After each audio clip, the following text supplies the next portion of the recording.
Hello, welcome to the WCPT AM 820 Mayoral Forum. We are so glad you're all here. We are so glad all the candidates are here. I'm Joan Esposito. I host Live, Local, and Progressive on Chicago's Progressive Talk station. We are at Morningstar Auditorium in downtown Chicago with the candidates for mayor. And I am joined by my two esteemed colleagues and fellow moderators. Patty Vasquez is the host of Driving It Home with Patty Vasquez on WCPT. And she will join us during the second half of each panel. And the lovely Santita Jackson is also here. Santita hosts, of course, the Santita Jackson Show every morning on WCPT. I hope you enjoyed clapping, because don't do it anymore, okay? Put your phones away, or better yet, power down, put them on silent. We love the fact that you're here, but we really want to try to get as much time with the candidates as we can, and you'd be surprised how much time comments or applause eat up in a forum like this. So please, in the interest of making this a better, more informative panel, please power down and do not applaud or react. And in the interest, by the way, in making sure that we have a full conversation, we've split the candidates into two different panels. Our first panel, obviously, Chicago Mayor Lori Lightfoot. Next to her, Congressman Jesus Chuy Garcia. Next to him, former Chicago Public Schools CEO Paul Vallas. Next to him, the lovely Dr. Willie Wilson. Then we have Cook County Commissioner Brandon Johnson.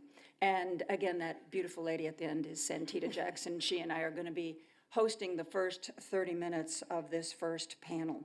Our second panel is going to include Alderman Sophia King, State Representative Cam Buckner, Alderman Roderick Sawyer, and community activist Jamal Green. Each panel is 1 hour long, and here's how we're going to work it. We're going to give each candidate 2 minutes to make an opening statement. Candidates, in case they didn't show you, there's our little timer. It's going to count down. I have been elected to be the time police today, so if you run over, I will have to jump in. After you each take 2 minutes for an opening statement, you will have 75 seconds to answer each question, the ones posed by me and Santita and Patty. If you are named in a candidate's reply, if one candidate names another and that candidate feels that they need to rebut, please wave your hand. We'll assume if you don't wave your hand, you'll just wait till your next turn. Wave your hand, and we may give you 30 seconds then, 30 seconds to follow up. At the end of the proceedings, everybody will have 1 minute for a closing statement. Please, everybody, you the audience, behave yourselves. Candidates, abide by the time limits. With that, let's go. We are starting again, as I said, with opening statements. Each candidate has 2 minutes to give you theirs. We're going to start with Mayor Lori Lightfoot. Good afternoon, everyone. Good afternoon. I am seeking your vote for 4 more years in re-election to finish the work that we started. We've been through a lot in these last 4 years, and frankly, we've been through hell and back, and I, like most of you, have the scars to show it. But what I also know is, rather than leading into your fears, as some are doing, I want to lead into your hope.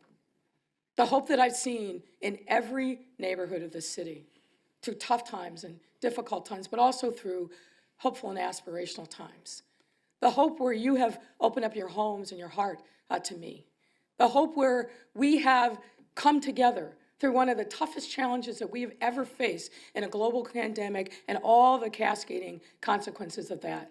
The hope that has allowed us not to be bowed and broken, but to be resilient, to show the grit that marks us as Chicagoans. We have tackled some of the greatest challenges that our city has ever known, sometimes decades in the making. And we've done that by coming together, by rolling up our sleeves, by not forgetting that we are brothers and sisters on this journey together, that we are neighbors, and importantly, that we are Chicagoans. Yes, we have our challenges that remain, but what I know is that there's no mountain that we can't climb, because we've proven it over and over again, by coming together. Whether it's public safety, whether it's stitching back together the social safety net, whether it's making our city more economically sound and rebounding and resilient than any other place in the U.S. We've done it over and over again. And I want to be your mayor for 4 more years to finish the work that we started. And I hope with God's grace and your support on February 28th, we'll continue our journey. Thank you. Congressman Garcia, 2 minutes for an opening statement. Thank you, Joan, and thanks to everyone in the room and listening through the airwaves. I truly love Chicago. Chicago welcomed me as a 9-year-old boy when I came from Mexico. It shaped me, it toughened me, it made me a proud Chicagoan. I am a product of public and Catholic schools. I'm a product of neighborhoods in Chicago. I have raised children and now grandchildren who attended and attend Chicago public schools. I dedicated my life to public service in gratitude for the welcoming that I have received and the shaping of my life and my values that I owe to the city of Chicago. I chose public service because I wanted to make a difference. I wanted to deliver for those who placed their trust in me.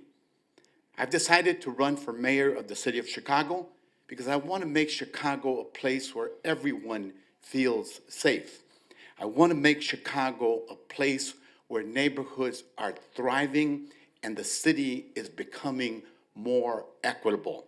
I want to be mayor because I want to reestablish trust among community residents and leaders of this city, whether it's members of the city council, certainly the mayor, and throughout. Chicago needs to enter a new phase of development. And I want to be mayor of Chicago because I see this as an opportunity to rebuild Chicago equitably, coming out of the pandemic and taking advantage of resources on the horizon that Congress has allocated that will rebuild America and its infrastructure. That can be a driving point. Thank you for the opportunity to be a public servant, Chicago. Mr. Vallas, your opening statement. Thank you so much. Chicago's in a leadership crisis. If you look at the problems of a degraded police department to a school system that individuals have been leaving in record number, or for that matter, the increasing unaffordability of a city that is now the highest taxed sales tax, property tax, fee and fine city among big cities in the country. All those consequences are the consequences of bad decision-making. And it's bad decision-making from the fifth floor. And the only way to address bad decision-making is with good decision-making. The only way to address the leadership issue is to elect a mayor who can bring the leadership to the city to not only articulate a vision for the city, but more importantly, to recruit from within the community the type of individuals who can come in and can hit the ground running, whether it's assembling the right leadership team in the police department, whether it's bringing the right leadership to the Chicago Public Schools, whether it's bringing the type of the right leadership to every city department and every city agency so that the city can get back on track. My entire career has been doing turnarounds, from rescuing the budget during the Daley administration during the early years to taking a school district that was considered by many to be the worst in the country and transforming it then into a national model, to doing Philadelphia school rescues, to rebuilding an entire school system after Hurricane Katrina in New Orleans. But I did it not by coming in as a sole leader, but I did it by drawing from within the community and assembling the type of leadership team that could get those projects, meet those challenges, and get those systems back on track. That's the leadership that I have demonstrated in every one of my public service assignments that have always been by invitation, and that's the leadership that I'll bring to City Hall. Thank you. Dr. Wilson. Thank you. In reality, our city is unsafe, and I'll make it safe. Bottom line to it. People are afraid. Businesses are leaving the city. People cannot afford to live in the city because of high taxes. We need to lower these taxes. And we need to back and our police officer. We need to take the handcuffs off the police officer, put him on the one that is committing the crime. I'll be tough on crime. I'm running for mayor of the city of Chicago. I don't want no paycheck. I'm not gonna take any money from anybody that give me a huge amount of money. I don't want it. I'm running from the heart. I'm running to fix the city. City that's been good to me and my family. And I'm up here today. I'm be someplace after a while, later on this next 4 weeks. And I'm gonna be tough on crime and lower these taxes so people can afford to take the state out of Drake City. And I'm gonna give it straight to you. I may be controversial from time to time, but I'm gonna say it like it is. I make sure that we all can feel safe. Make sure nobody have to shoot and kill your son or your daughter like they did my son. Make sure that the grandkids are safe. Everybody's safe. I'm sick and tired of it. I'm here running for mayor for this reason. And lastly, I just wanted to acknowledge Reverend Jesse Jackson for here, who's been on the line for a long, long time. I just wanted to say that before we get started. Someone I appreciate, someone who stood in the gap for us in terms of civil rights, black and white, and for all of it. Reverend Jackson, thank you for being here, and thank you for who you are. God bless you.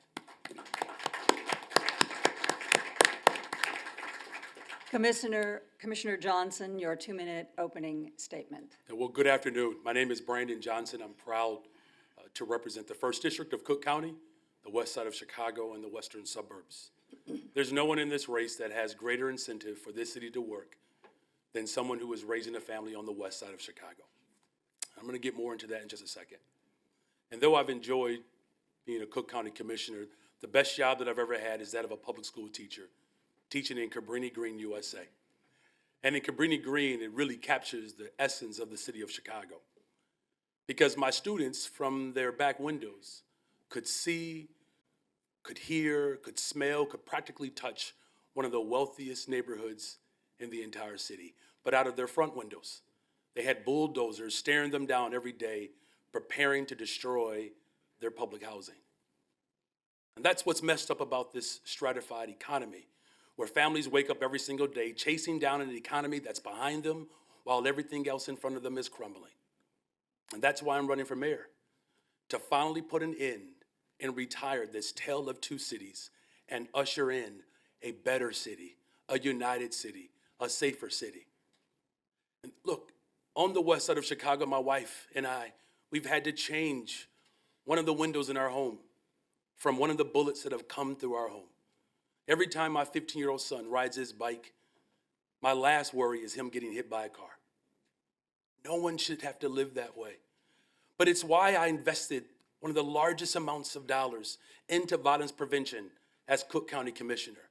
It's why I put forth the pathway for the Justice for Black Lives and the budget for Black Lives, providing the framework of how the county government actually invests in the county government. As mayor of the city of Chicago, I'm going to unite this city, a better city, a united city, one that we can all be proud of. And I humbly ask for your support. Thank you. Go ahead, Santita. Thank you, Joan, and I want to welcome the candidates and to you, Mayor Lightfoot, and let us begin with you, Madam Mayor. The number of homicides in Chicago declined in 2022, but it is the highest it has been since the 1990s. Chicago had its worst month for car thefts in more than 20 years last October. Violent crime has soared. You say your public safety plan is working. Can you say right now that the city is safe? Look, the bottom line is we have to live in a city where everyone feels safe because they are safe. And I've said this before and I'll say it here. We have to make sure that Chicago is the safest big city in the country, and I'm not going to rest until that happens. Absolutely, we made progress year over year in '22. Homicides down 14%, shootings down another 20%, and carjackings finally down 10%. But we have more work to do. We have more work to do to make sure that we're going into community and asking block by block, what will it take for you to feel safe?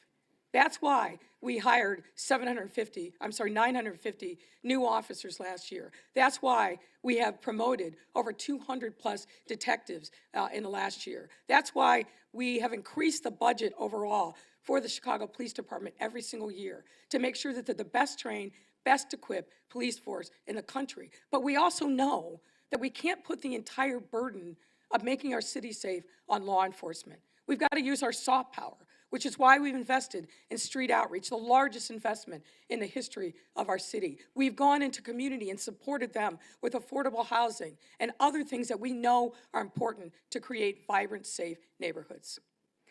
Congressman Garcia, we're going to stay on the topic of crime. Earlier this month, you rolled out a public safety plan. In response, Mayor Lightfoot's campaign argued that you took a sharp turn from previous comments aligning with the defund the police movement. Have you supported a movement to defund the police?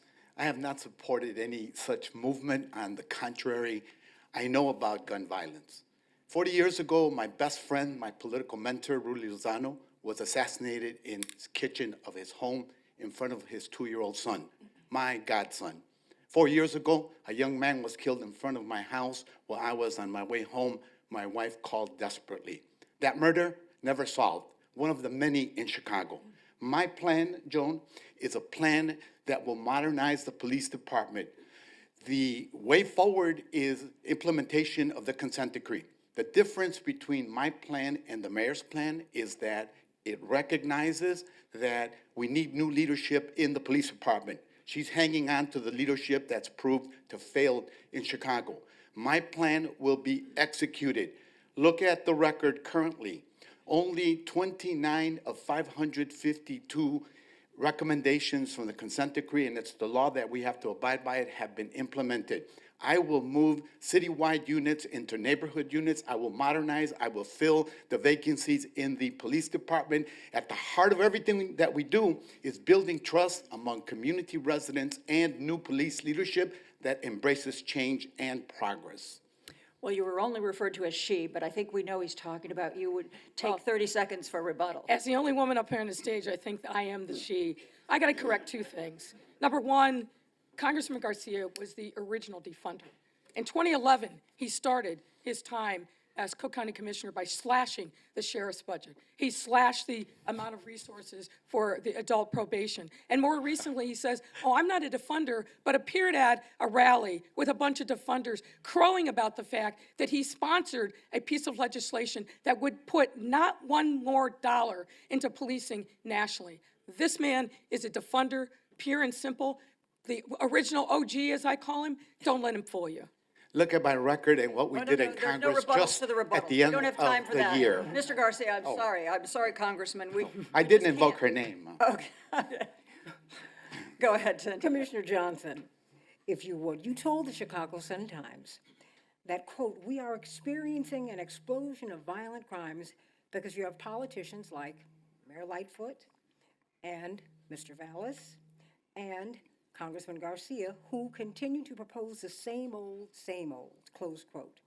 The public safety section of your website appears to be just over 100 words.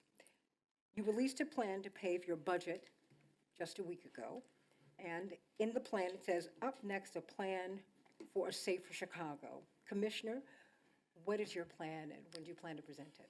Thank you, Santita. Look, we're all feeling less safe and less hope because of the politics of old continues to leave families behind. There's nothing original on this stage except for me. Because look, the bottom line is, if we want safe cities, a safe city, we have to do what American cities that are safe do. They invest in people. My plan looks right in the eyes of those individuals that have been left behind. Those are our young people. I'm gonna have the most robust youth hiring program that this city has seen, giving real hope to young people. I know what that despair looks like. Failed policy, that disinvests in our schools, that closes down our homes, that shuts people out of the opportunities to experience mental health. That's why I'm a supporter of passing treatment, not trauma, which will provide mental health responders on the front line so that 40% of the calls that are coming through can actually be addressed, that will ultimately free up law enforcement to actually do the job that all the folks on this stage say they care about, but they can't do. 40% of the calls that come through are mental health crises. Over 40% of the calls that come through that are violent happen in 6% of the neighborhoods. It's not about being tough, it's about being serious and smart. And that's why my plan that I will unveil next week is much better. Thank you. Mr. Vallas, you've accepted the endorsement of the Chicago Fraternal Order of Police. Their president, John Catanzara, is a Donald Trump supporter who defended the January 6th riots and compared Mayor Lightfoot's vaccine mandate for city employees to the Holocaust. What is your relationship with John Catanzara, and do you agree with him? Well, first of all, I don't agree with him. And secondly, I was invited by the FOP to come in, and also really clearing it with the mayor's negotiating team. Jim Francic, I had negotiated city contracts with for decades. He was delighted to have me on board. I did the work for free because it was clear that after 5 years, in effect, had they not gotten the contract, an additional 2,500 police officers probably would have left, and then imagine where we would be. But let me tell you, when we negotiated this 8-year contract, it included all the accountability provisions that the public was demanding that were negotiated and approved by the city council in the sergeant's contract. So from day one, I said, we're not going to have a contract without full accountability. I think I've demonstrated by being able to negotiate with the FOP, as well as being able to negotiate with teacher unions in 4 different cities without ever having a strike, and with always awarding pay raises and compensation and pay increases, that I can basically negotiate with just about anybody. You're not going to have real police reform unless you get cooperation from the FOP, just as you're not going to have real school reform unless you have negotiation and unless you demonstrate respect with the Chicago Teachers Union. And I have demonstrated that type of negotiating skills in the past, and I'll do it in the future. Santita, we want to take the next question, and then Mayor will come to you. Dr. Wilson, we, of course, are coming to you. You said that we put too many restrictions on police officers, saying that we need to, quote, take the handcuffs off, close quote, and that people who flee police should, quote, be hunted down like rabbits, close quote. In light of those statements, what specific policies would you change and implement? Well, I've used that comment, and be honest with you, look, you don't understand. When you lose a 20-year-old son, get killed by gun violence, it's emotion. When people out here, got to prevent them from losing a loved one. When I said hunt them down like a rabbit, I should have said more than that. I am tired of people making excuses out here for these people committing crime. You know, all you ever hear is that excuses. In major corporations, if you don't do your job, you're fired. You get a paycheck. You don't do your job, you fire them jokers, you know? But when crime and something like the city of Chicago, when people are scared to go out their home, carjacks, kids can't play into the community. You need to hunt everybody down that commit these crimes without them just walking around to commit a crime to someone else. I'm unrest and I'm disturbed about it. Dr. Wilson, I'm going to have to cut you off there. You didn't give me my time. Yeah, that's actually reset for the next person to talk. We already went past 0. You put the time right here? All right, I agree. Okay. Mayor Lightfoot, a lot of critics have gone after Police Chief Superintendent David Brown. He's been the target of complaints, especially regarding canceling officer days off. All of your opponents have said that they will remove him if they are elected. Is David Brown still the right choice to lead the CPD? And if so, explain why you continue to stand by him. Well, I want to pick up on one thing that Paul Vallas didn't answer. You asked him what's his relationship with John Cantazzaro. He didn't answer that, and understandably so, because he's one of the most repugnant people that we've seen in our city for a long time. The FOP invited all of us to seek their endorsement. You and Mr. Wilson, I believe, are the only two that said yes. And the fact of the matter is, you're taking your advice on public safety from John Cantazzaro. And there's a lot of criticism about David Brown and where we are, but here's what I think people should know. Paul Vallas says, I am the one who is the answer for crime in the city, but the truth is, when he was budget director and he says he was in charge of the police budget, the homicides in our city started at 851, then they went up to 927, then they went up to 940. This man has no plan to keep Chicago safe, and he's embellishing all the other parts of his so-called public safety bona fides.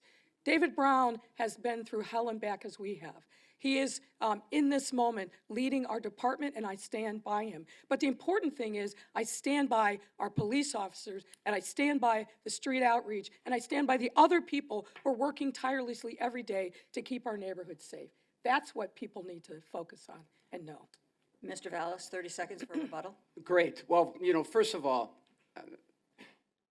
947 murders in 1992 when I came in to be budget director. And after the community policing initiatives, you saw the largest decrease in crime in the city's history, down to, I think, the low 400s. Brown needs to go, and Brown's leadership needs to go. And at the end of the day, we've got to attack the larger issue, and that's the promoting people into the exempt ranks and the positions of responsibility based on friends and family and not time and grade and experience. The bottom line is the police department, real reform demands real reform within the leadership ranks. Mr. Vallas, your time is up. Santita, back to you. Mr. Vallas, again. Okay. Under Mayor Lightfoot's administration, the Chicago Police Department budget has received more support. It's increased by $64 million in 2023. 950 Chicago Police Department officers were hired, and more than 12,000 illegal guns were taken off the streets in 2022, despite a national police staffing crisis. So, why does Mayor Lightfoot deserve no credit for this progress? Well, look, you can confiscate guns, but are you holding the people accountable for the illegal guns? The bottom line is the police will tell you that they don't have any real forensic capacity to actually do the gun tracings. So at the end of the day, people just go out and they get new guns. But let me point out that the police strength is now 1,700 lower than it was when Rahm Emanuel left office, and the failure to fill vacancies has resulted in beats, local police beats, maybe being half covered. There are nights when you have police beats, police districts that might have one sergeant on duty. 76% decline in arrest rates during a period of historic increases in violent crime. That's because not only do they have a severe shortage, but the strategy that Brown abandoned, the Beck strategy, Interim Superintendent Beck strategy of pushing the police down to the local beats was effectively abandoned. So what you do is, I think WirePoint's reported last year that the previous year, 406,000 high-priority 911 calls, including 32,000 assaults and batteries, had not been responded to in a timely manner because there was not a patrol car available. Those are just hard facts, and they reflect the failure of the current CPD leadership. Congressman Garcia. I gotta respond to that. I mean, it's a direct, please. But everybody here is going to be talking about the city of Let's follow the Chicago rules. in every question, in every capacity, unless they attack you personally. Those are the rules they're that not we've gonna set up do that, for a of course. public. They're Joan, just for the record, I was not invited for an FOP endorsement. Yeah, you just too, clear that up. right, All right. right, we've good lost reason. control here already. Congressman Garcia, please get us out of this. Mayor Lightfoot's campaign has said that your public safety plan is a copy-pasted version of her Safer Chicago plan. How is your approach to crime different from Mayor Lightfoot's? First of all, my public safety plan is informed by my experience in Chicago. Of anyone that will come on this stage, no one has developed, designed, and implemented and practiced violence prevention and interruption on the ground. I did it in Little Village. The organization that I led was consulted by people all over the city of Chicago. We networked with others. Others took the model. They were consulted nationally. I've also built schools and good schools and sent kids to college and universities. The difference between the two plans is the following.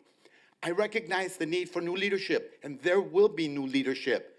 Superintendent Brown will go. It's been a failure. Everyone in Chicago knows that. People around him know that. That's why they don't follow him. Some people want to keep him around. I don't. The other difference is implementation of the consent decree. The consent decree is the law. It is the roadmap for moving Chicago forward, for modernizing our police force, for ensuring community policing, constitutional policing, and joining other cities that have modernized their police departments and have transparency and accountability. Congressman Garcia, your time is up. Commissioner Johnson.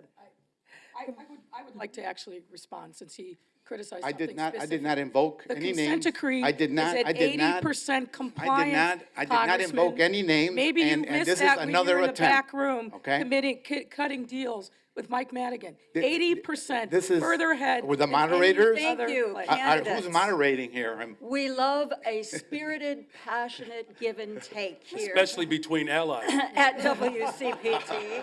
Oh, my. Santita, want to go ahead? I love it. Don't you love these spirited debates? Give them a round of applause, everybody. All right.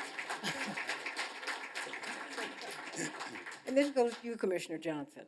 In July of 2020, at the height of the George Floyd demonstrations, you were the lead sponsor of a Cook County Board of Commissioners resolution advocating for diverting police funds to other public programs. And in December of 2020, you said regarding the movement to defund the police, quote, "I don't look at it as a slogan. It's an actual real political goal," close quote. Do you support diverting resources away from the police, reallocating them other places? Where should these resources go? Well, thank you, Santita, for the question. And it's an important discussion because I'm the only person on this stage that's actually released a budget. When we're talking about resources, when we're talking about building a better Chicago, regardless of what plan you present, if we don't figure out how we're going to pay for it, then it's a dead plan. And so what my belief is, which is very clear, that the people of Chicago believe in investing in people. It's the surest way to actually reduce violence. If we want a safer, stronger, better Chicago, it's not enough just to love the city. You have to love people. You do. Listen, I can tell you what the budgets look like from the politics of old. It means the defunding of public schools, the defunding of mental health clinics, the defunding of public housing.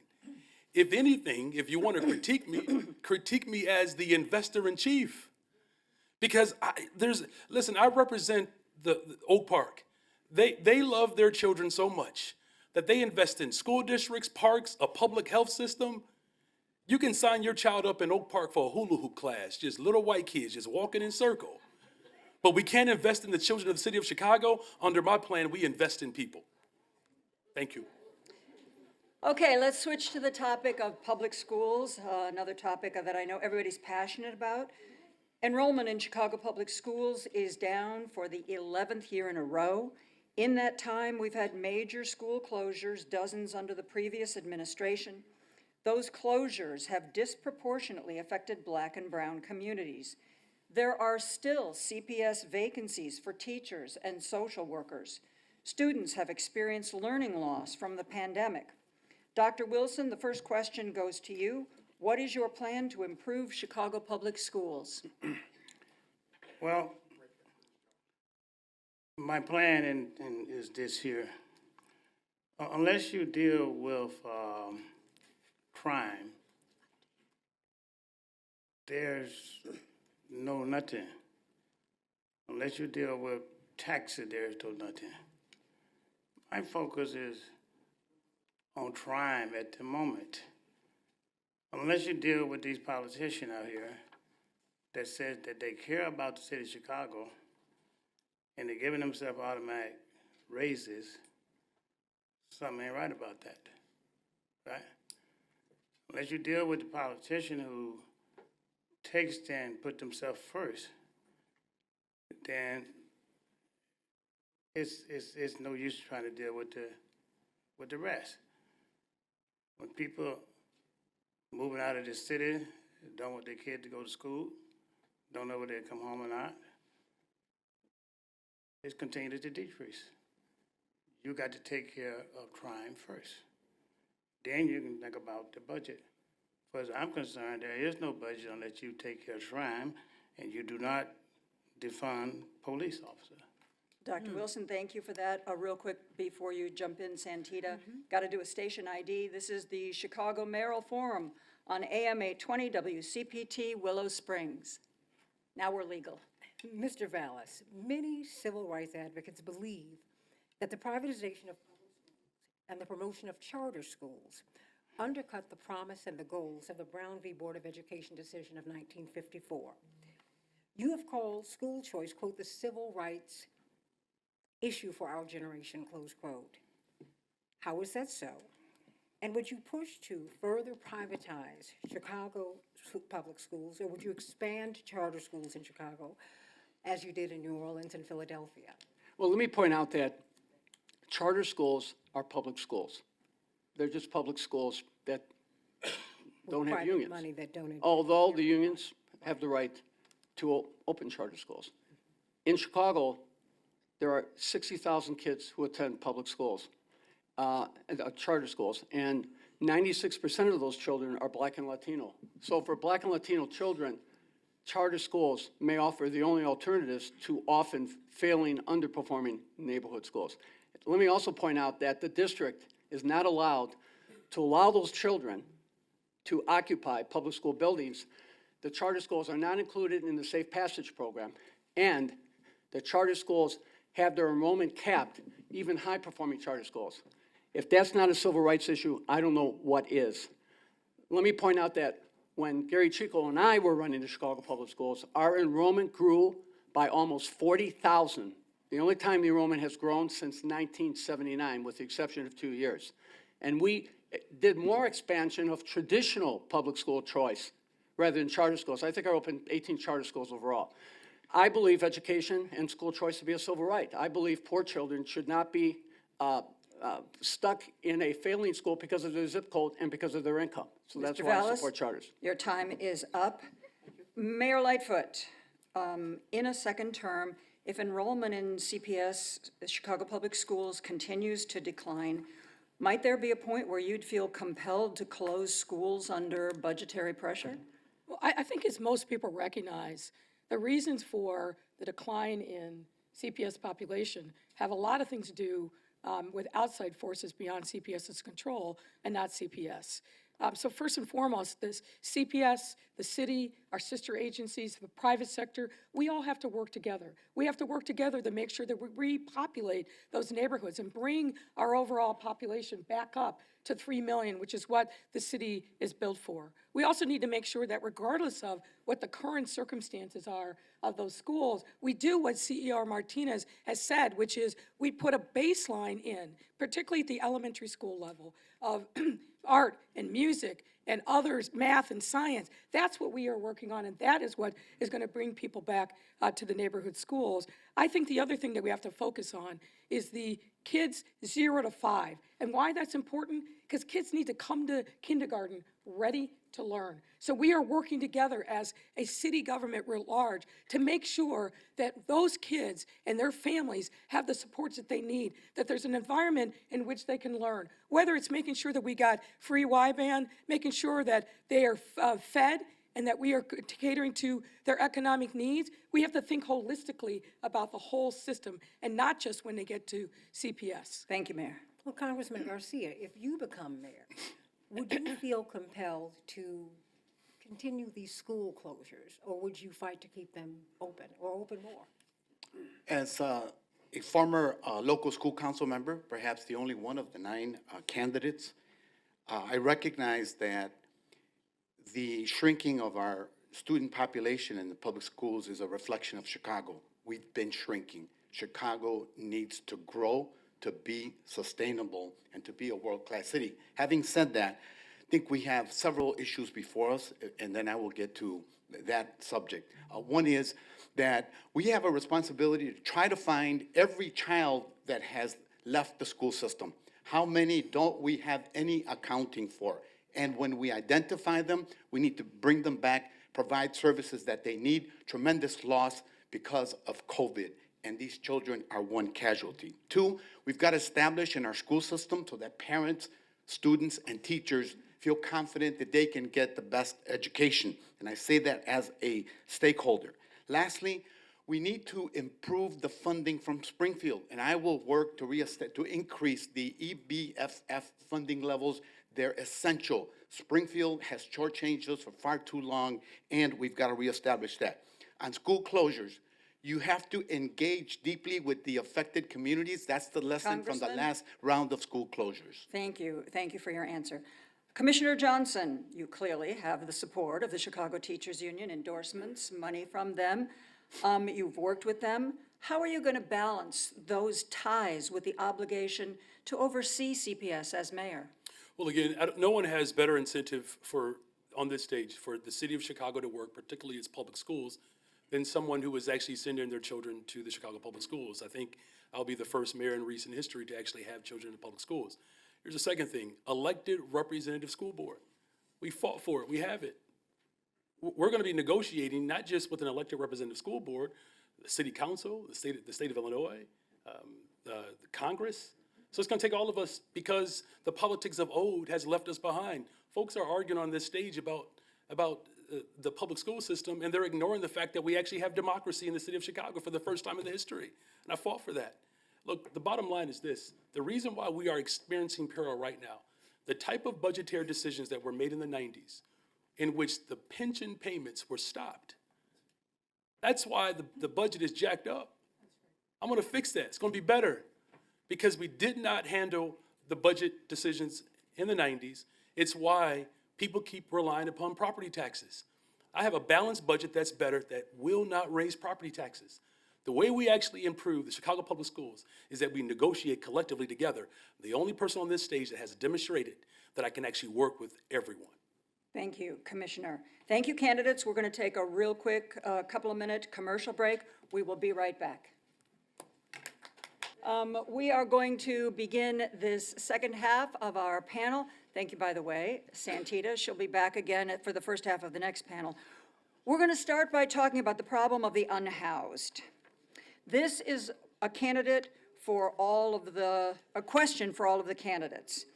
One of our journalists at CPT, Kate Lee Johnston, has reported on the unhoused population for us on Heartland Signal, talked about how especially extreme weather makes the problem of being unhoused particularly dangerous in Chicago. So for each of our panelists, a two-part question. What would you do to help the unhoused population? And would you support raising the real estate transfer tax on properties worth $1 million or more in order to get funding for some of these programs? Congressman Garcia, on this, we're starting with you. Thank you. The growth in people who are unhoused in Chicago is very evident. It's near a viaduct for most of us and in parks across the city. This is attributable, of course, to multiple causes, but especially the shortage of housing and how unaffordable housing has become in Chicago. I say that as an urban planner trained at the University of Illinois at Chicago this century, I want you to know, with a master's degree in that. Among the solutions that are required are investment in housing development in Chicago, affordable housing investment, very important. I would use infrastructure dollars. I would use tax increment financing dollars. I would use other city resources, including making loans and grants and heavily subsidized loans and grants to increase the housing production in Chicago. It's very, very important and urgent. It is also critical to build up the city, grow our population, and expand our tax base and make Chicago much more sustainable for the future. Same two questions to you, Mr. Vallas. Yes. Well, first of all, I think you need to do a number of things. The first thing is you need to enforce the housing ordinances, the affordable housing ordinances that are there, and you need to remove the obstacles to the creation of new housing. Pure and simple. The bureaucracy is strangling. The next thing you need to do is really you need to unleash these apartment owners to, in effect, convert unused space or unimproved space to garden units. And there's been a lot of talk about doing that, but that could be done on a massive scale. When I've talked to affordable housing groups, they all mention that that could create like 100,000 additional units. In addition, there are 15,000 vacant buildings, residential buildings. The city needs to secure those buildings, bring them back online, turn them over to community-based developers, community-based organizations so that they can use those buildings. You need domestic shelters for women who have been abused. You need reentry housing for individuals who are returning citizens, individuals who are returning from the correctional institutions. That's housing that's available too. And then finally, the one thing you've got to do is you've got to find a way to cap local property tax increases, individual property tax increase to protect against gentrification, because that's only increasing the homeless population. Dr. Wilson, also, what would you do to help the unhoused? But also, second part of the question, would you support raising the real estate transfer tax to fund some of these programs? Absolutely not. I wouldn't support raising taxes on nobody. How are you gonna raise taxes and people still leaving the city of Chicago? When people can't even go to the grocery store and buy eggs? Where are they gonna get the money from? You know, you got to balance your budget by, like I gotta balance mine to my house, you know? The only answer that politicians basically can get is saying raise the taxes. You know, we in business don't do it that way. We have to balance our budget. And you have to balance those budget in order to make things ends meet. Citizens today are sick and tired of taxes. I'm sick and tired of taxes. And I can afford to pay them, but I'm sick and tired of them, you know? For most of us and in parks across the city, this is attributable, of course, to multiple causes, but especially the shortage of housing and how unaffordable housing has become in Chicago. I say that as an urban planner trained at the University of Illinois at Chicago this century, I want you to know, with a master's degree in that. Among the solutions that are required are investment in housing development in Chicago, affordable housing investment, very important. I would use infrastructure dollars. I would use tax increment financing dollars. I would use other city resources, including making loans and grants and heavily subsidized loans and grants to increase the housing production in Chicago. It's very, very important and urgent. It is also critical to build up the city, grow our population, and expand our tax base and make Chicago much more sustainable for the future. Same two questions to you, Mr. Vallas. Yes. Well, first of all, I think you need to do a number of things. The first thing is you need to enforce the housing ordinances, the affordable housing ordinances that are there, and you need to remove the obstacles to the creation of new housing. Pure and simple. The bureaucracy is strangling.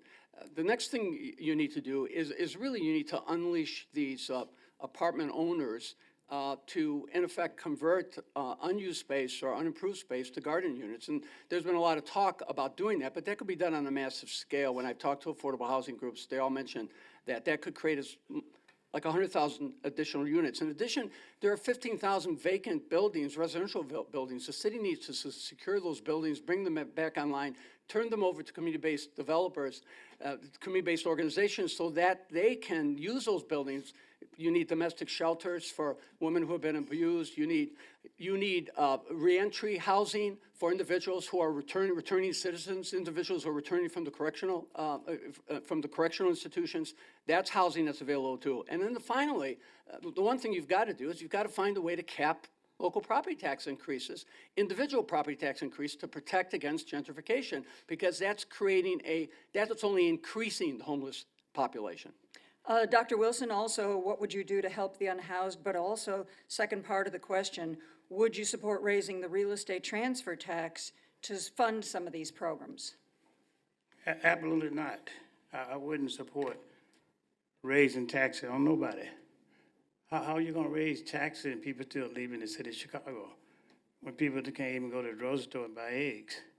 Where are they gonna get the money from? You know, you got to balance your budget by, like I gotta balance mine to my house, you know? The only answer that politician basically can get is saying raise the taxes. You know, we in business don't do it that way. We have to balance our budget. And you have to balance those budget in order to make things ends meet. Citizens today are sick and tired of taxes. I'm sick and tired of taxes. And I can afford to pay them, but I'm sick and tired of them, you know? You got red light taxes. You got all these different kind of taxes. And the other thing about it too is that, why in the heck you gonna raise taxes on people and you're giving yourself a raise? That don't make no damn sense, right? At all. But see, people gotta use common sense. I'm a business person. I think that way and I look that way. Stop raising taxes. Build affordable houses that people. Thank you, Dr. Wilson. I gotta cut you off here. Commissioner Johnson. Yeah, so 65,623 people in the city of Chicago are unhoused. 20,000 of them are students, and I know what that looks like as a public school teacher. And just for the record, no one on this stage has released a budget plan. My budget plan is very simple. We reduce the structural deficit within my first term, and we make critical investments. Yes, I believe in bringing Chicago home. Not only just making sure that we are raising the revenue to support people. That's what we're talking about. You have to invest in people. And not just making sure that we have affordable housing and a workforce development opportunity so that we can put the homes that are vacant and the vacant land back on the tax rolls and provide incentives like my wife and I received, where we receive down payment assistance so that we can have a pathway to home ownership. I also believe in restoring public housing. Look, you can't call yourself a world-class city and you have people who are unhoused. We also have to address the fact that many families that are unhoused are experiencing mental health challenges. And that's why I am also a proponent of opening up mental health centers that are publicly funded and ran, because that's the way we get out of the struggle that we're in now. Thank you, Commissioner. You're welcome. Mayor Lightfoot. There's a number of complicated reasons why people end up on the street. It could be financial, it could be mental health, it could be substance abuse, or some combination of the above. And that also doesn't account for the number of people that are housing insecure that may not be living on the streets. So what we've done is, frankly, many of the things he said we should do it. We're doing it right now. Number one, we've made the largest historic investment in affordability and affordable housing in the city's history. Number two, we've made the highest and most historic investments in homelessness services, and including wraparound services. And by the way, as of the end of last year, we now have free mental health services in every one of our 77 neighborhoods, regardless of your ability to pay, regardless of insurance. We've also made historic investments in substance abuse and substance addiction, which gets at that issue. But fundamentally, what we must do is continue to meet these folks that are on the street where they are. We need to meet them with wraparound services. We need to increase the amount of shelters, transitional housing, as well as no barrier shelters, which is what we have funded and done. This thing called the City of Chicago budget, Mr. Commissioner, that we have passed every 4 years, and it includes all of these supports for people that are homeless, unhoused, and have many other challenges that lead them to be on the street. Thank you, Mayor. I'd like to introduce Joan, Patty Vasquez. I think Mr. Commissioner is Oh, okay, reflective all of right. me. Mr. Commissioner, free, you're sir. absolutely right. I'm sorry. You're not the only one who's actually passed a budget. We do that every year. I Okay, don't let's know if give you- the Commissioner 30 seconds to rebut. Yeah, look, the Just Housing Ordinance is the first ordinance that I passed when I became Cook County Commissioner. It eliminated discrimination against those who were formerly incarcerated seeking housing. I've built 2 affordable housing units in my first 4 years, and we broke ground on another one in my district. You know, look, the fact of the matter is that the federal government released millions of dollars to deal with this crisis. And the city of Chicago refused to actually invest those dollars. And the only reason why they exist now is because it's a carryover from the last budget. Thank you, At Commissioner. least my Commissioner? budget is transparent, it's better, it's stronger, it's going to keep our city safe. Okay, Thank you. okay. Commissioner, you are out of time for your rebuttal. It gives me great pleasure to introduce Patty Vasquez, who is going to be my co-moderator for this second half. Patty, take it away. Just want to point out, the ladies' room was farther than the men's room. Thank you, Joan. This is going to be on economic development and growth. Since peaking in 1950, Chicago has lost nearly 1 million residents. We are the slowest growing major city in the United States. Questions of economic development, education, and historic patterns of disinvestment have resulted in large racial wealth gaps. For each candidate, this question: what is your plan to grow and develop Chicago again, and how can you do so in an equitable manner? I'm going to begin with Mr. Vallas. Okay, look, you've got to create conditions for economic development, and if you don't have safe communities and you don't have quality schools, which I think we all agree we need to improve the quality of our schools, you're going to continue to have communities that are being underserved. But what I've talked about and what I've posted about and what I've written about over the last 4 years is the need to create an infrastructure that will promote economic development on the south and west sides. And I basically talked about three things. That's creating a specific independent economic development authority that can, in effect, drive economic development free from the politics of the fifth floor and the one-off projects, free of aldermanic privilege, that can break through the red tape and get projects done, like David Doig is doing in the Rosen community. Second, it's about what I call fair share, taking a portion of the TIF monies and taking a portion of the gaming and the casino monies, taking a portion of putting the developer fees in an investment fund that can be used as a capital investment fund at the disposal of that authority. And third, going after the square miles of unimproved property that simply needs to be secured, remediated, and then smacked with 10-year property tax abatements and then prepped for development. Those three things would create an infrastructure for economic development on the south and west sides. Thank you, Mr. Vallas. Dr. Wilson, your answer. I will deal with economic development by dealing with crime, lower taxes, and expanding business, and making sure that we lower taxes so we can keep the businesses here and keep the people here, lower taxes so we can attract new businesses here as well, and making sure that getting rid of red light cameras, these other taxes, getting rid of head taxes, making it friendly to the people to come and shop here, and making sure that we're sensitive to making sure that business, major corporations, is included with us when we make the decision. We will consult with all the businesses and give advice and things of that nature to make sure we get it right. We'll invest into our community in terms of investment in those particular communities to make sure they grow. And main thing is this here: if you keep raising taxes, if you don't deal with crime, people is not going to have a place called Chicago that they want to live in. Everything lynches on crime. Everything. Thank you, Dr. Wilson. Thank you. Commissioner Johnson?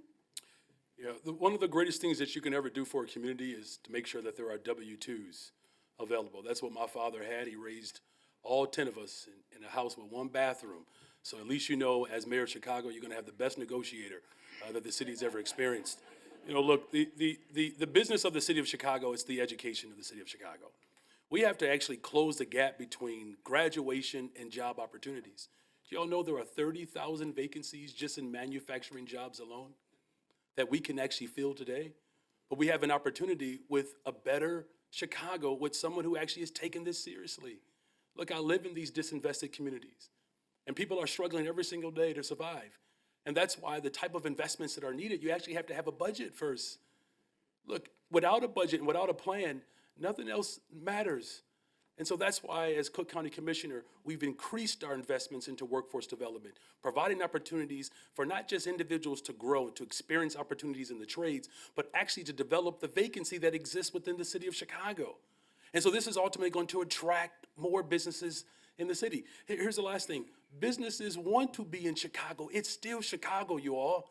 But we don't have leadership that is prepared to actually invest in people. And that's what my plan does. Thank you. Mayor Lightfoot?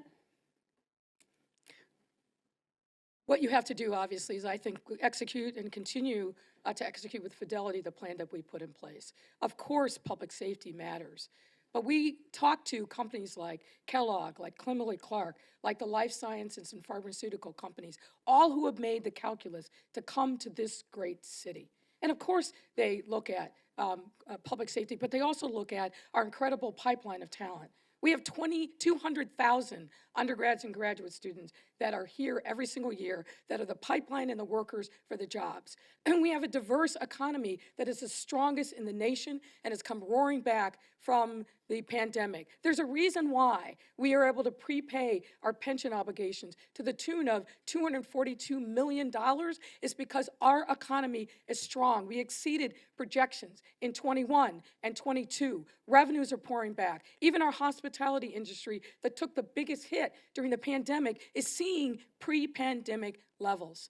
And yes, of course, we must pay attention to the downtown, but we can't continue to starve the neighborhoods, which is exactly why we have focused like a laser beam on things like Invest Southwest, use our recovery plan dollars to help those small businesses grow, retain their employees, and flourish in neighborhoods all over the state. Thank you, Mayor. Congressman Garcia? Critical to growing Chicago is addressing the safety issues that everyone agrees need to be addressed urgently, whether it's business leaders downtown or people in the neighborhoods. Critical to growing the city is working with business leaders in Chicago to ensure that our economic engines are firing full speed ahead. Business community needs to work with philanthropy, and Chicago is abundant and rich and generous in that regard, along with working with community developers. We also have a wonderful, wonderful group of cohorts that have developed community plans. They need to be implemented. They need to be well-resourced.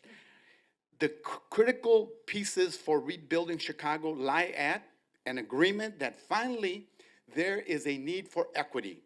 And more business people have told me they recognize that. That's the lesson of the pandemic and the racial reckoning.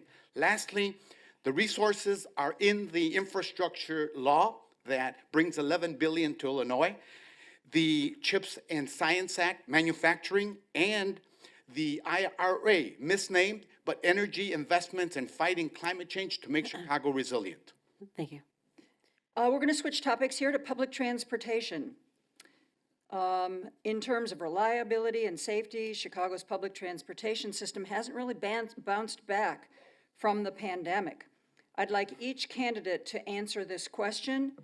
What is your plan to improve public transportation in Chicago? Dr. Wilson, we start with you. Well, public transportation, people got to feel safe. People got to put police officer on their CTA, train line, and buses. People got to keep them clean. And again, people got to lower their fare in order to attract more people to ride to buses and CTA. All right? We will start with that, number one. We'll make sure that all citizen that comes to the L or the bus, particularly the subway, that we have protection around them besides just saying police officer, we use them versus the people that doesn't have a gun. You have to have people armed in order to protect your citizen, but you have to have them armed in order that people can feel safe. I'm not gonna walk down the street with someone that don't carry a gun and feel safe. You know, that don't make sense. If I see a police officer and they got a armed gun, I'm not going to be going up and down in a certain neighborhood with that. You know, we would bring all that back and make sure people are equipped to do it that way. Thank you. Commissioner Johnson. Yeah, well, the reason why public transportation is, we feel less safe is because it's unreliable. And that's why my plan calls for critical investments. Look, I rely upon public transportation, my family does. And when workers do not feel safe, as well as those who ride, that's a problem. And part of it is because we're not listening to the people. Look, I mean, the fact that we do not have enough lanes for buses that would free up the type of congestion that we are experiencing that will allow for more reliability is a problem. But it is going to require critical investments. We also have to make sure that we're being collaborative. Every level of government has to participate in building a world-class city. And you can't have a world-class city if you don't have reliable public transportation. Here's the last thing. You know, as Cook County Commissioner, we brought Metro to the table and PACE to the table to demonstrate our ability to actually collaborate, to lower the fares, to provide opportunities, especially in the dead zone after 95th Street. CTA was not at the table. Under my administration, the CTA will be at the table, and we're going to listen to what the needs of the communities are. Thank you. Mayor Lightfoot. The CTA is always at the table with our partners. That's mandated by state law, but importantly, we all recognize that the collaboration across the various transit organizations is critical, not just for Chicago, but for the Chicagoland region, and I am a big believer in regionalism. Number one, the CTA obviously has to be safe, which is why, in listening to the various unions at the CTA, the people that are on the front line, we put more armed resources in the Chicago police on the platforms, on the buses, and there's more work to do. Yes, we've increased also through the CTA the number of non-armed security officers, and we brought canine patrols back to the turnstiles because we know through data that the problems on the buses and the trains begin with somebody jumping the fare. But we also have to focus on not just the CTA, which is critically important. And by the way, Red Line extension, for the first time since Richard J. Daley, is actually going to be happening, and we got it done on my watch. But we also have to expand on the alternative modes of transportation. We have put more bike lanes in this city than ever before in history. We have looked at alternative modes like scooters. We're looking at electric vehicles and making sure that we've got charging stations for them. So we have to think holistically about what public transportation means and meet our passengers and customers where they are. Congressman Garcia. First, the elephant in the room. Congress kept the CTA and Metro functioning during the pandemic, and we gave the city $1.9 billion to keep the budget intact for the future. We need safe, clean, and reliable transportation, and I would hold those agencies accountable because their act needs to be cleaned up. People tell me stories about how the buses and the trains smell, what people are smoking, what people are doing when they board. That is keeping our ridership low. Secondly, really important that in the coming years, we convene the RTA members, those are the agencies, and have a serious conversation about how we maintain ridership, how people's practices have worked, and if people are coming back downtown or not, and what measures we will take. Lastly, I will say this. As the co-founder of the Futures of Transportation Caucus in Congress, we've been addressing these issues. We're going to have big challenges in addressing the projected budget deficits with CTA, RTA, all of the agencies in RTA. I will convene them because as a member of the Transportation and Infrastructure Committee, I understand the issues and some of the likely solutions in the coming years. Thank you. Mr. Vallas. Great. Well, first of all, I agree with much of what my colleagues said. Brandon's comments about interagency cooperation and Chuy's comments about taking a comprehensive... By the way, you don't get rebuttal because he says something No, I know, nice. this is a compliment, comprehensive approach, okay? But let's get at the core issue. Ridership is down, I don't know, is it 500,000 a day?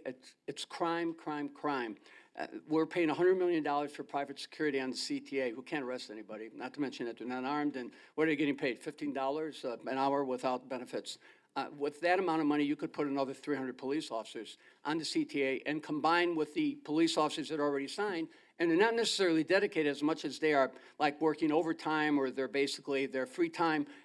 You need a dedicated transit unit, a transit unit of about 500 police officers who can walk the platforms, who can be at the stations, who can ride the trains like they do in New York.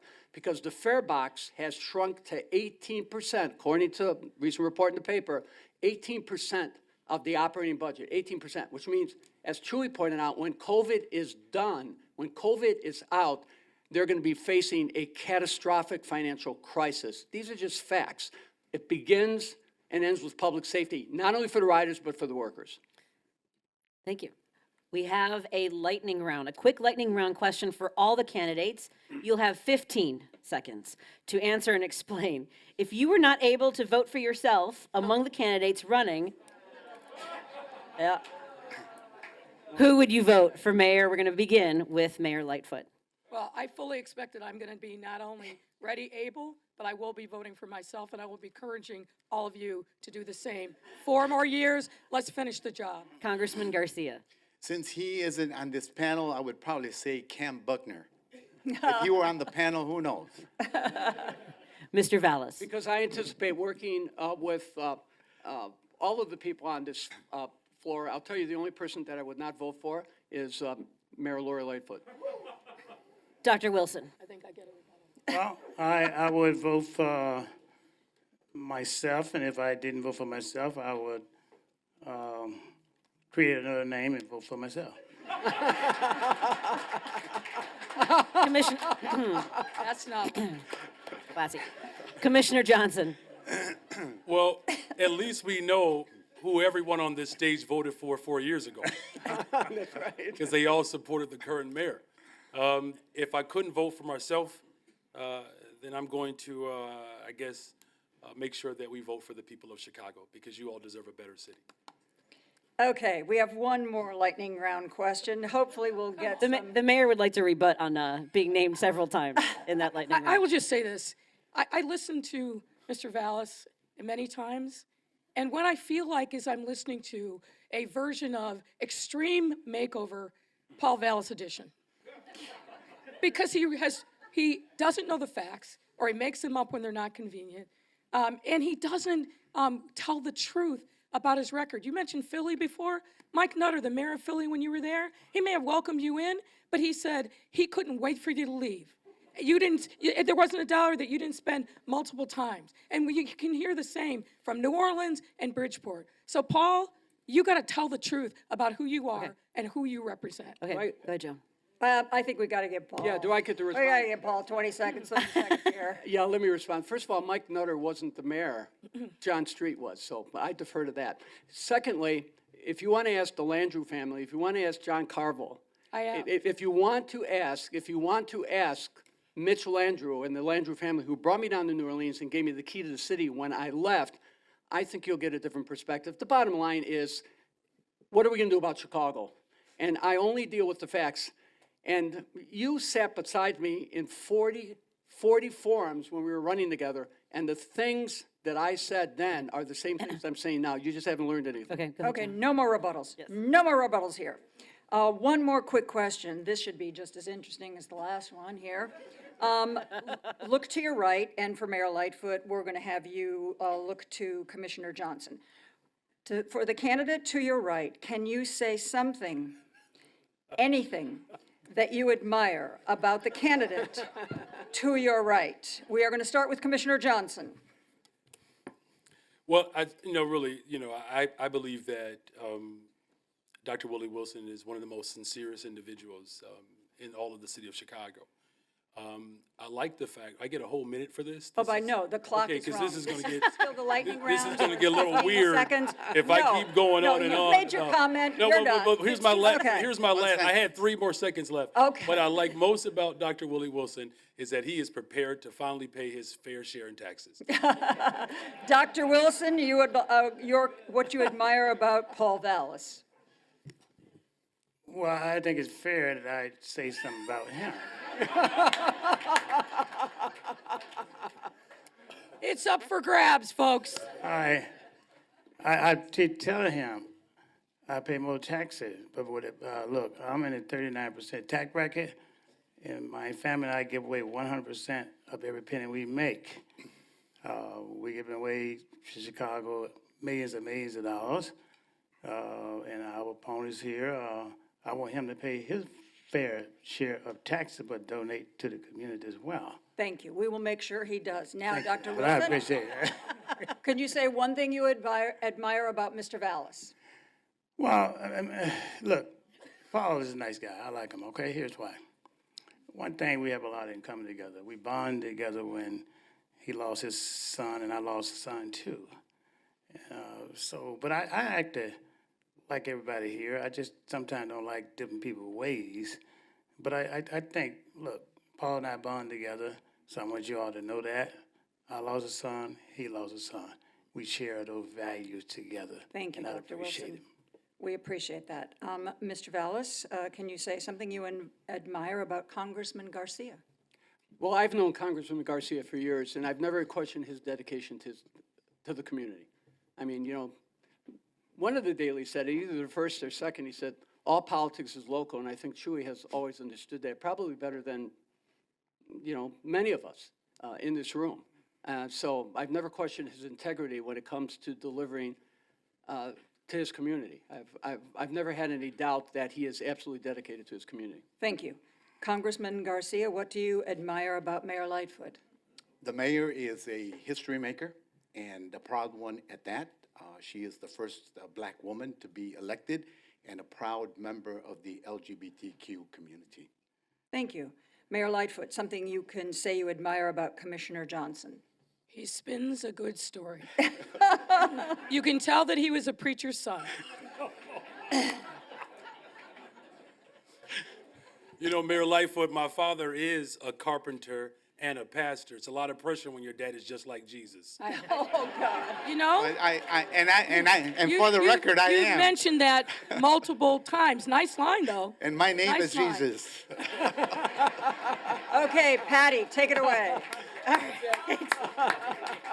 That, ladies and gentlemen, that concludes our first panel. Candidates, thank you so much for joining us and making this.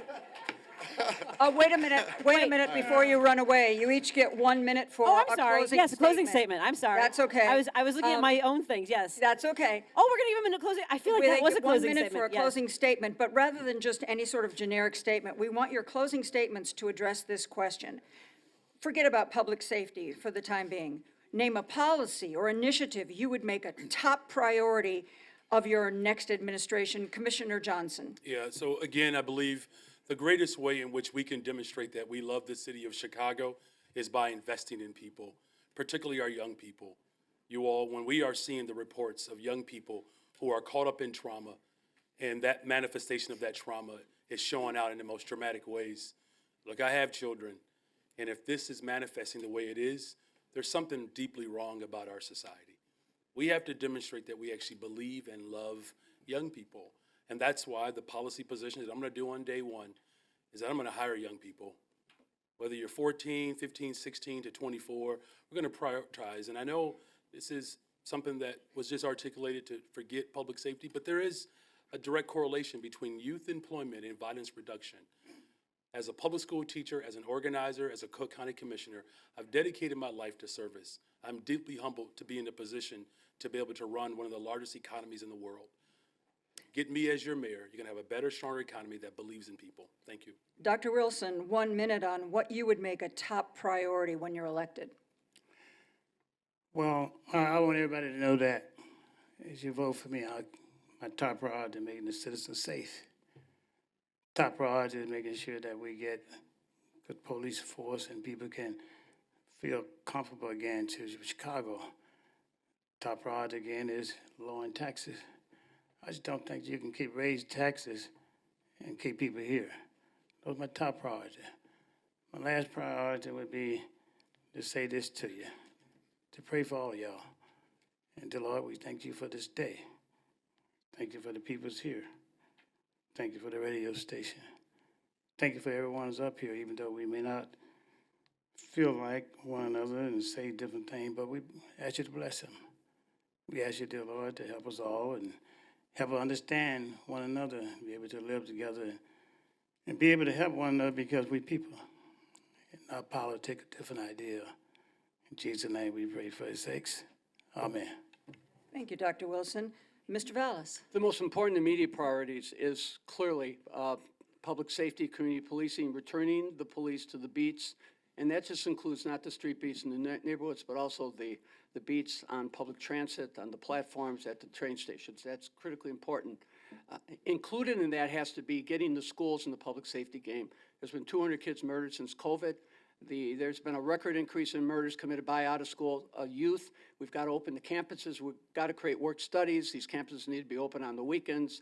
over the week, during the summer months, during the holidays, which is when the crime rate skyrockets. And the third thing is we've got to have a strategy for returning citizens. That means individuals that are returning from incarceration. And we really don't have a comprehensive strategy, a substantive strategy. And you can ask any of the aldermen whose populations, in some cases, are disproportionately high for returning citizens. So those are the three priorities that I think we can begin moving on right away. Congressman Garcia. I think America survived the insurrection in Washington, D.C. We came very close to a catastrophe. It showed the deep divide that exists in our country, but I think the elections last fall demonstrate that we are slowly bouncing back. Chicago is at a critical juncture in its history, and I think the next election will determine if we can regain our stature as a true, equitable, world-class city. As an urban planner and as someone who was shaped by Chicago and remain so grateful for everything that Chicago has offered me when I came here as a young boy, and I truly am living the American dream by being a member of Congress and seeking to become its mayor at this time, I want to champion comprehensive community development, working with the business community in Chicago. That is how we build the Chicago of the 21st century, a Chicago that offers everyone hope. Thank you, Congressman. Mayor Lightfoot. I want to begin by talking about the city that I know. The city I know isn't the one that's been described by some of the folks here. The city that I know, obviously we have our challenges, public safety top among them, and it won't start to be, it will continue to be the priority.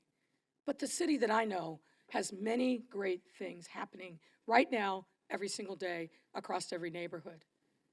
The thing that we must do is make sure that we not forget that we are brothers and sisters, neighbors on this journey.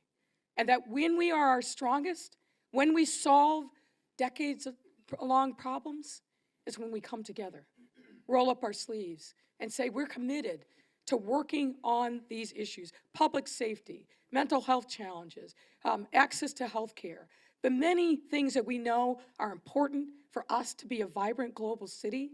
We get that done by working together. I've seen it over and over again over these last 4 years, and I want to be your mayor for the next 4 to keep that work going. Thank you, Madam Mayor. Now, And Patty. that Now we're done. Now. Our first panel candidates, thank you so much for joining us. And we are so grateful to our audience here today as well.